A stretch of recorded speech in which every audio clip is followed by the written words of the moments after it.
Yan, pasyal muna tayo dito sa may gateway.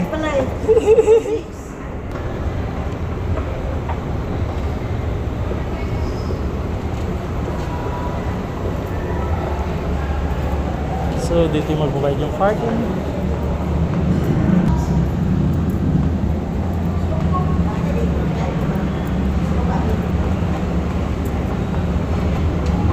So, ayan, malaki ng pinagbago ng gateway, no? Dati, nung araw, dito tayo tumatambay. Ayan, grabe na. Ang laki na sobra.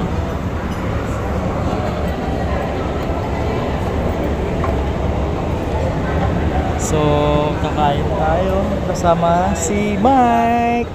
Kasi graduate na siya.